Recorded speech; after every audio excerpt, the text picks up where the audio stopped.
Total भाव क्या है, होना क्या है क्या है,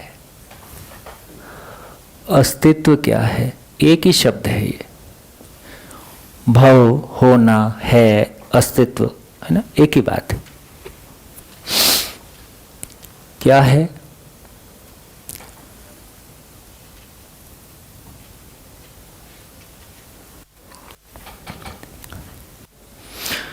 एक प्रकार की चीजें हैं जिनको हम इकाइयों के रूप में पहचानते हैं। इकाइयों को देखने गए तो हमने पहचाना, एक है जिसको हम जड़ संसार कह रहे हैं,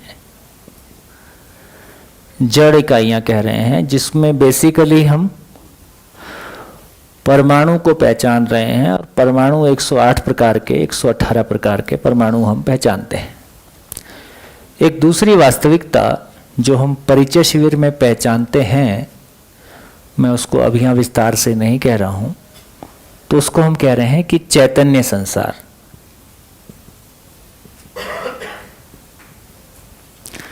जिसको हमने शरीर को चलाने वाली चीज, है ना, मैं जीवन हूं।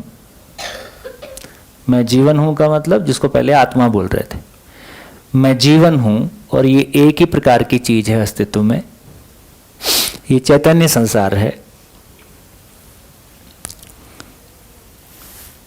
ना। मेरा शरीर स्त्री या पुरुष है, मैं स्त्री या पुरुष नहीं हूं। मेरा शरीर बूढ़ा है, गोरा है, काला है, बच्चा है, जवान है, बीमार है, स्वस्थ है ना। मैं सोचने समझने वाली इकाई हूं, है ना। मैं कैसी इकाई हूं? मैं एक ऐसी इकाई हूं जिसमें निरंतर सुख, निरंतर सुख की चाहना है।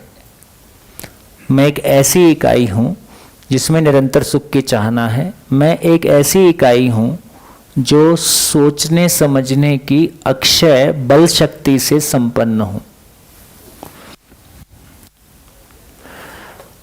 सोचने समझने की अक्षय बल शक्ति से संपन्न हूं। मैं एक ऐसी इकाई हूं जो समाधान पूर्वक सुखी होता हूं। ये मैं हूं।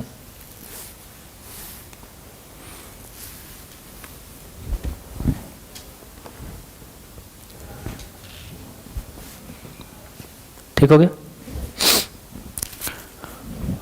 मेरा शरीर जड़ परमाणुओं से मिलके बना है, तो मेरा शरीर बूढ़ा है, गोरा है, स्त्री है, पुरुष है ना, ये तमाम चीजें मेरे शरीर के साथ जुड़ी हुई चीजें, इसको जड़ संसार कह रहे हैं। एक तीसरी वास्तविकता और हमारे ध्यान में आई, जो हम परिचय शिविर में बात करते हैं, यहां मैं सीधी सीधी बात कर रहा हूं, स्पेस, खाली स्थान। खाली स्थान, रिक्त स्थान, है ना।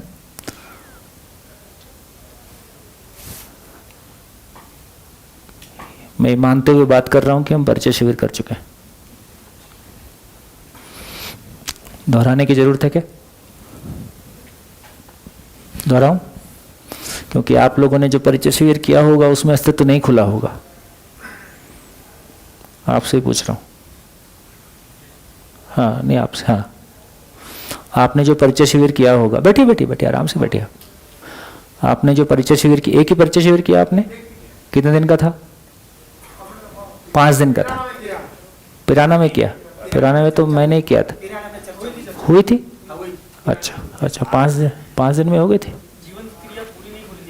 अच्छा अच्छा,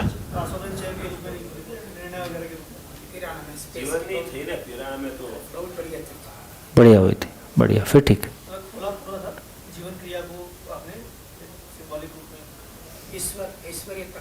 गए थे, बढ़िया, फिर ठीक, गुड। तो देखिए, तीसरी एक स्टेज के रूप में हमने खाली स्थान की चर्चा किया। तो हमने ये भी कहा कि यदि पूरे ब्रह्मांड को देखें तो पूरा ब्रह्मांड कैसा है? खाली स्थान में घूमते हुए ये अनंत प्लैनेट, ग्रह, गोल, नक्षत्र के रूप में हमने पूरी सृष्टि को देखा। तो हमको पता चला कि पूरे ब्रह्मांड में, पूरी कायनात में 2 ही चीजें हैं, है ना। एक तो समझ में आया, धरती है, चांद है, सूरज है, और ऐसी अनंत इकाइयां होंगी। और ये लगातार चुपचाप हैं कि ये घूम रही हैं, घूम रही हैं। इसका मतलब खाली जगह है, तभी घूम रही हैं, और आपस में टकरा भी नहीं रही हैं। तो आपस में टकरा नहीं रही हैं और ये लगातार घूम रही हैं, इसका मतलब है कि खाली जगह है ही। और ये खाली जगह कहां तक है? असीम। तो खाली जगह असीम है, और असीम अवकाश, उसको खाली जगह को अवकाश भी बोलते हैं। तो असीम अवकाश में अनंत इकाइयों के स्वरूप में ये ब्रह्मांड है। असीम अवकाश में अनंत इकाइयों के स्वरूप में ये ब्रह्मांड है। अब देखो, अब ये भी ध्यान में आ गया। अब ये जड़ संसार कैसा है? जड़ संसार कैसा है? जड़ संसार अपने आप में परिवर्तनशील है। यहां हम अपनी उस बात को लाके जोड़ रहे हैं जो हमने कल किया है। ये जड़ संसार परिवर्तनशील है। दुनिया की कोई ताकत इसको अमर कर दे, ये संभव नहीं है। अब ये भी समझ में आ गया कि शरीर क्यों मरेगा? क्योंकि शरीर जिस मूल इकाई से मिलके बना है, परमाणु, जब वो ही परिवर्तनशील है, इसलिए शरीर परिवर्तनशील रहेगा। इसलिए सभी भौतिक इकाइयां अपने आप में परिवर्तनशील है।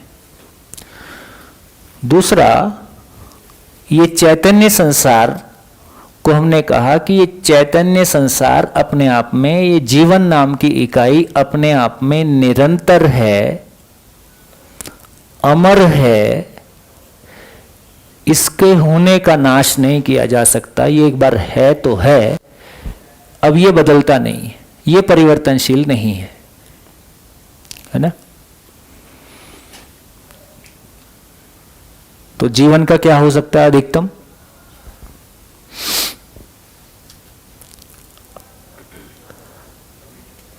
जीवन का क्या हो सकता है अधिकतम? जीवन के साथ कितनी संभावनाएं? जीवन का क्या हो सकता है? या तो भ्रमित रहेगा या जागृत रहेगा। भ्रमित रहेगा तो सुखी रहेगा, भ्रमित रहेगा तो दुखी रहेगा, जागृत रहेगा तो सुखी रहेगा, ये भी पक्का है। और क्या हो सकता है जीवन का? सशरीर होगा या बिना शरीर के होगा। अब इससे ज्यादा इसका कुछ नहीं हो सकता। इस धरती पे बॉम्ब ब्लास्ट कर दो, इसको आग लगा दो, इसको सूरज बना दो, है ना। जीवन नाम की इकाई को ना आग छू सकती है, ना पानी गला सकता है, ना उसको कोई चीज मार सकता है। ये बातें पहले भी कही गई हैं, है ना। तो ये जीवन नाम की एंटिटी को एक ऐसी इकाई जिसका नाश नहीं हो सकता है, ये अपने आप में अमर है ही है। ये केवल भ्रमित हो सकता है या जागृत हो सकता है। ये स्त्री शरीर को चला सकता है, पुरुष शरीर को चला सकता है, पशु शरीर को चला सकता है।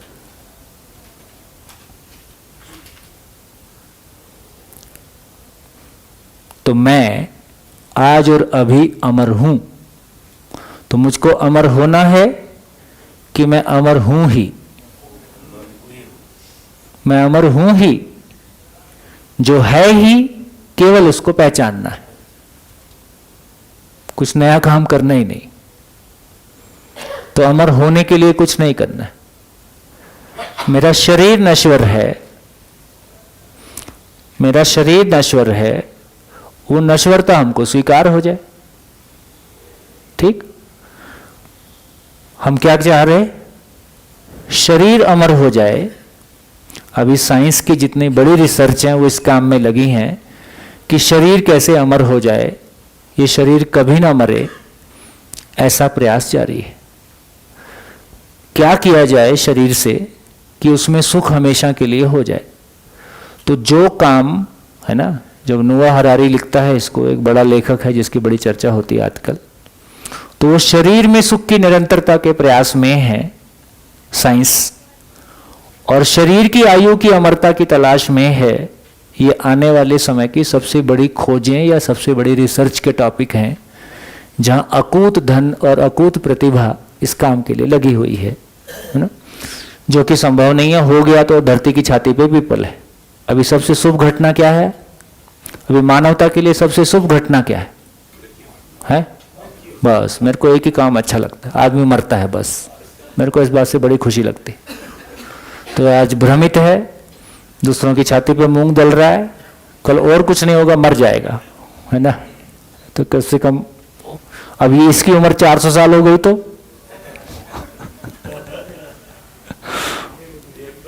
50 के बाद तो कोई मजदूरी रहती नहीं, 400 साल तक बहुत मुश्किल हो जाएगी।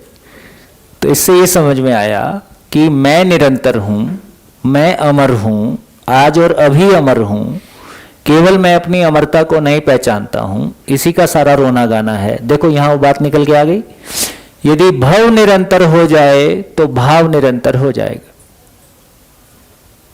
इसका मतलब है मैं होने के रूप में मैं निरंतर हूं, लेकिन मैं उसको नहीं पहचानता हूं। मैं स्वयं को शरीर मानता हूं, शरीर की आवश्यकता बदलती है तो उसके साथ मेरा भाव भी बदलता है। और शरीर की आवश्यकता, शरीर के बारे में भी एक चीज निश्चित है हमेशा के लिए, जो नहीं बदलती है। जो नहीं बदलता है वो हमको पता नहीं है। तो धरती पे मानव जाति एक है कि अलग अलग है? एक होने का आधार क्या है? कल्पनाशीलता जीवन में है। कल्पनाशीलता शरीर में है कि जीवन में है? अभी शरीर की बात हो रही कि जीवन की हो रही? शरीर की हो रही। जीवन शरीर को चलाता है। क्यों चलाता है? ठीक है, पूर्णता को पाने के लिए। तो मैं निरंतर सुख चाहता हूं, अक्षय बल शक्ति संपन्न हूं, समाधान से सुखी होता हूं। समझने के लिए शरीर एकमात्र साधन है ना। पूर्णता को समझने के लिए शरीर एकमात्र साधन है, और दुनिया के सभी शरीर समझने के लिए समान रूप से सक्षम साधन है।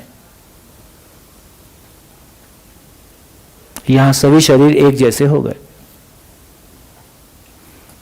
गोरा शरीर पहले समझेगा कि काला, 5 फुट का पहले समझेगा कि 6 फुट का, स्त्री पहले समझेगी कि पुरुष, मोटा पहले समझेगा कि पतला, भारतीय पहले समझेगा कि अमेरिकन, सब गया।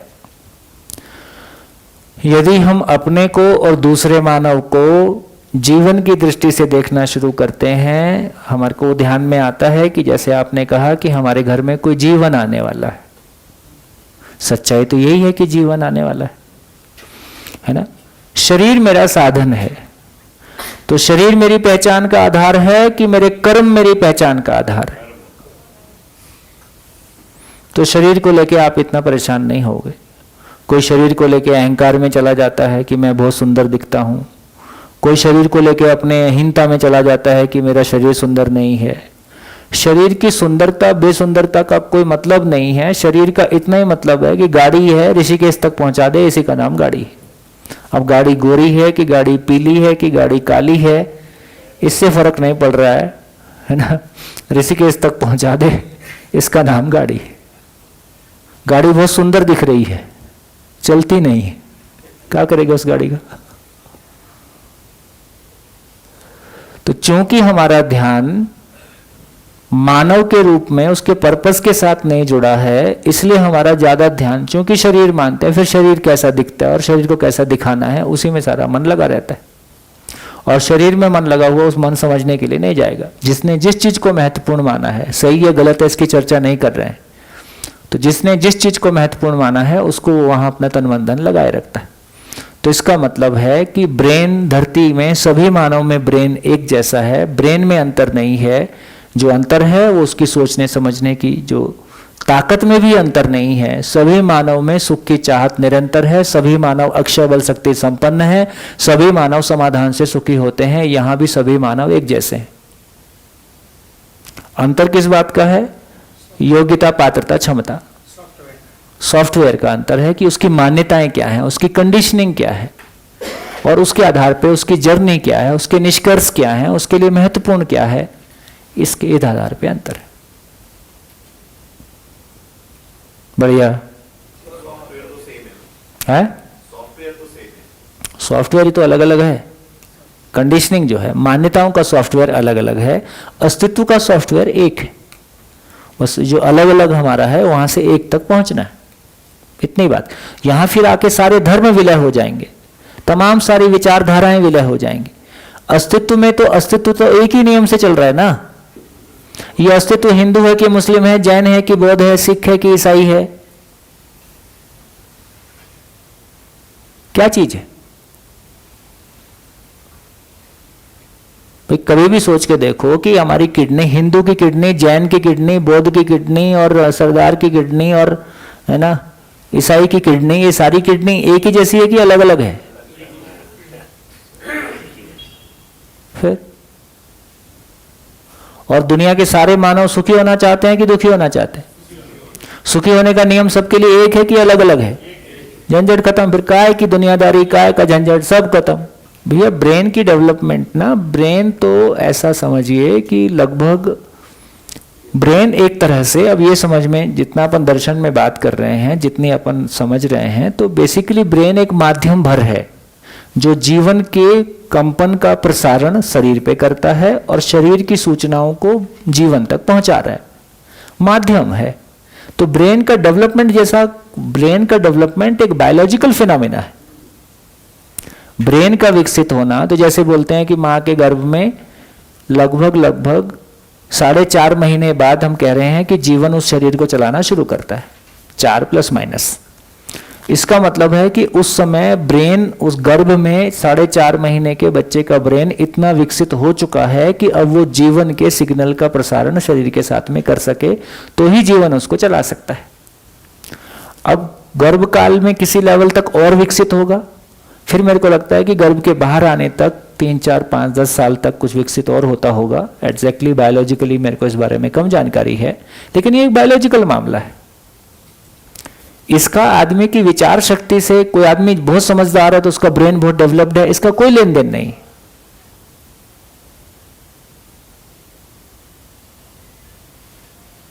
ये समझने लायक बात है। यदि ब्रेन अलग अलग हो गया तो मानव जाति एक नहीं हो सकती। फिर कोई जाति विशेष ज्यादा समझ लेगा, जल्दी समझ आ जाएगा उसको, क्योंकि उसका ब्रेन बायोलॉजिकली ज्यादा विकसित है।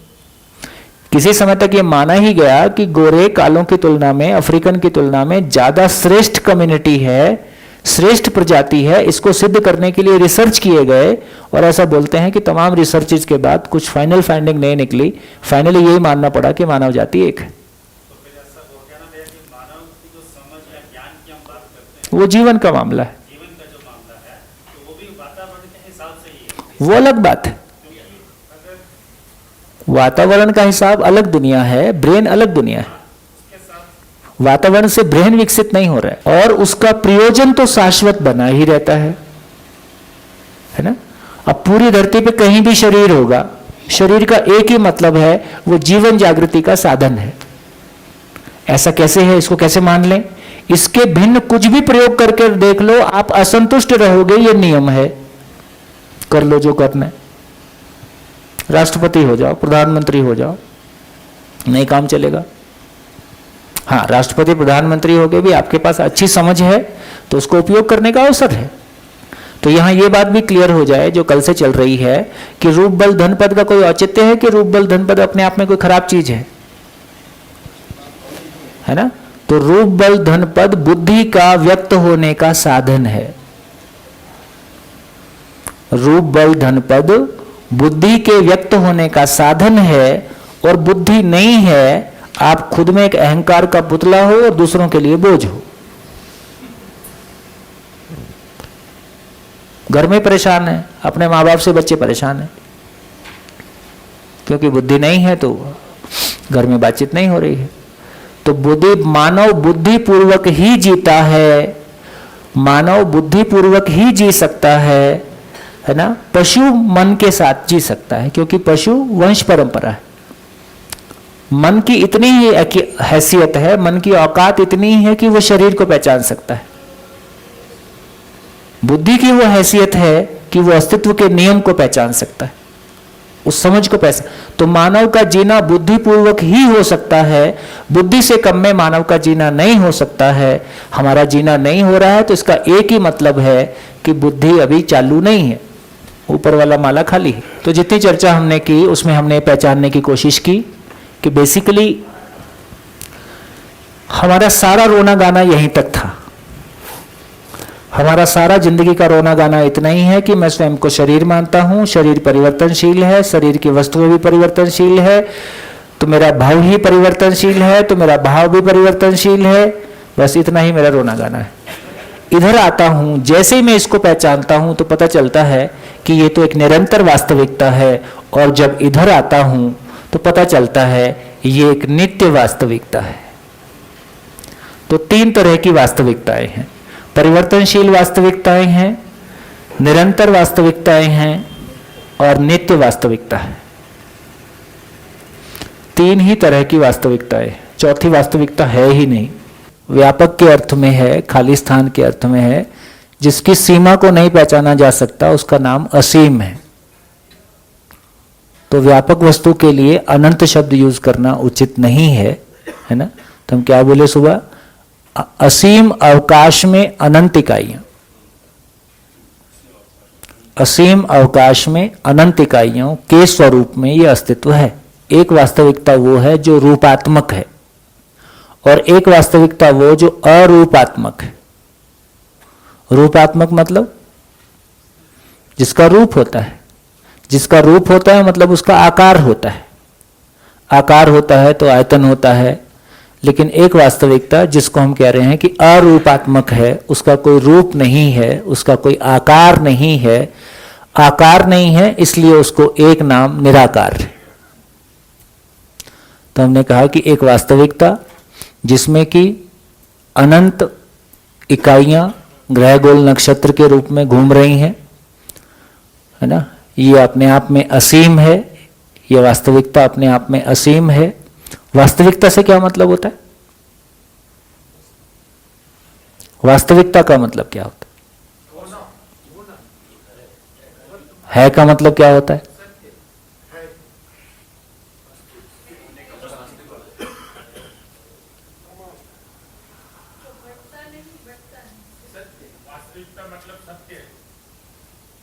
दिखता है